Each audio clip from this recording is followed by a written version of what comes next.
이제 이렇게 복잡한 이제 꽃이 나오면 사실은 이 꽃이 표현이 어려운 것보다도 이 뒤에 있는 초록색으로 된 이 이파리 엄청 복잡하게 돼 있잖아요. 이런 거의 구조를 이해하면서 표현하는 게 되게 어려워요. 그러니까 꽃송이는 뭐 하나하나 눈에 잘 보이기 때문에 그거를 표현을 할 수가 있는데 이 잎은 보면 모양이 제대로 잡혀 있다가 알 수도 없고 막 굉장히 뭐 모양이 알듯 말듯 막 나중에 막 복잡해지잖아요. 그렇기 때문에 힘든 거예요. 힘든 거고 그 다음에 이제 이게 보면 그 이제 그 전에도 덩어리 얘기 많이 했었잖아요. 부피감. 이쪽을 보면 이렇게 한 개가 좀 튀어나왔고 여기는 쑥 들어갔고 여기는 다시 또 볼록 튀어나오고 뭐 이렇게 튀어나오고 들어가고 튀어나오고 들어가고 이쪽도 튀어나오고 이쪽으로 들어갔어요.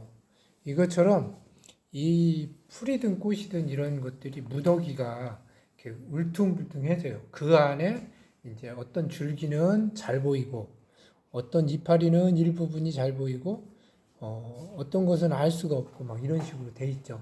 그래서 이거를 그리는 방식이 한 몇 가지가 있겠지만 기본적으로는 부피감에 대한 거를 무시하고 그리면 안 돼요. 적으로는 뭐 마스킹을 칠해서 뭐 나중에 떼낸 다음에 하나씩 그리는 방법도 있고 어떤 분은 덩어리를 이렇게 그냥 뭉개서 번져 놓은 다음에 거기서 하나씩 그리는 사람도 있고 어떤 사람은 일부분을 조금 그려놓고 덩어리를 잡아가면서 또 그리는 사람도 있고 그 여러 가지 방식이 조금씩 있지만은 그거는 이제 자기가 연습하다 보면 좀 많이 익숙해지는 그런 방향으로 해주면 돼요. 그렇지만 공통적인 건 덩어리를 무시하면서 그리면 나중에 평평해지고 그림이 풍성한 톤의 단계가 나오지를 못해요. 그래서 덩어리는 항상 생각을 하시고 지금 스케치를 보면 여기는 자세히 보이니까 여기는 좀 스케치하다가 이런 데는 그냥 없애버렸어요. 그죠? 이런 데는 전체적으로 뚜렷하니까 자세히 그냥 그리고 여기도 뚜렷한 데는 그리고 어떤 데는 그냥 배경으로 그냥 붙여버리고 스케치를 모든 것을 이파리 하나라고 그래서 사방을 전부 다 이렇게 해고 그렇게 하면 시간 낭비고 어차피 여기는 이런 경계 부분이나 이런 데에서는 뭔가 알지 못하고 막 알듯 말듯 하기 때문에 이런 데까지 너무 자세히 스케치를 할 필요가 없어요. 뚜렷한 부분들 그런 거 위주로 이제 스케치를 조금 하시면 돼요. 그래서 이 어렵다고 볼 수가 있어요. 복잡하기 때문에 이 꽃송이가 아니라 이것 때문에 예. 처음에는 그릴 때 배경을 먼저 해놓고 꽃을 그리는 경우도 있고 밝은 꽃, 하얀 꽃 같은 경우나 뭐 노란 거 이런 거는 배경을 하고 나중에 꽃을 만져주는 게 좀 더 유리한 측면도 있어요. 탁해지지 않고. 근데 이제 이건 진한 꽃이니까 꽃을 먼저 하고 배경을 이제 해줘도 돼요. 처음 꽃이 진하기 때문에 먼저 꽃을 그냥 먼저 좀 해주는 것도 좋아요. 그랬어도 계속 못해요.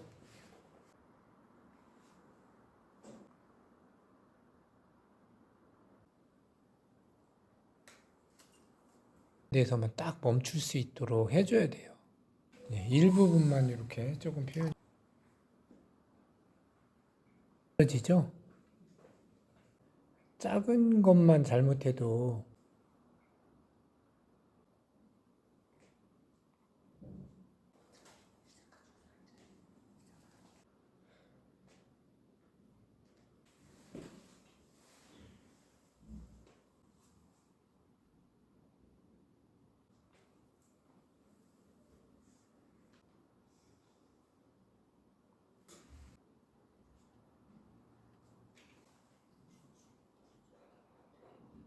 좀 밝은 거 있죠?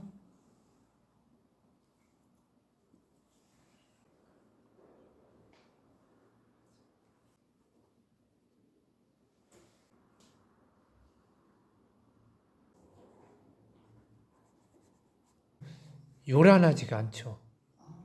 으로 밝고 이런 데는 어둡지만 그건 나중에 표현을 해. 아유, 벌써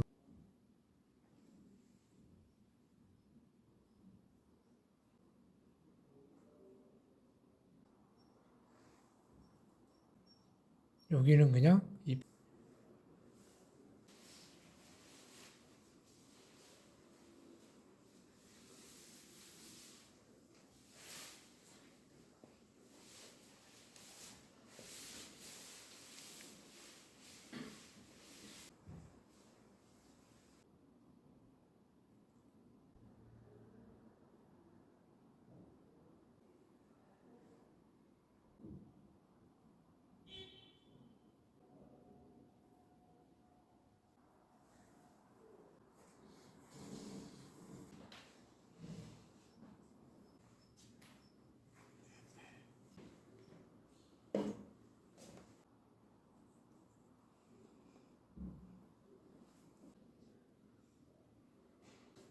어려워요. 저희도 못해요.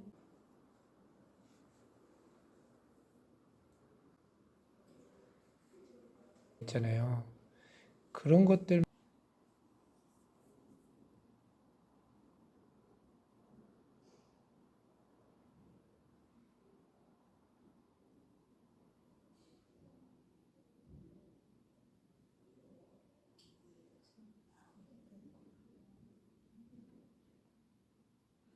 점점 이제 복잡해지면서 완성도가 이제 나타나기 시작을 하게 돼 있어요. 이 꽃송이는 조그맣지만 변화가 많은데 그걸 어느 부분은 형태가 엄청 뚜렷하게 많아요. 그런 데는 작지만 잘 그려줘요. 뭐 그림자도 해주고 알아보기 힘든데 그 시선을 좀 끌어줘야 되기 때문에 조금 더 자세히 그려주고.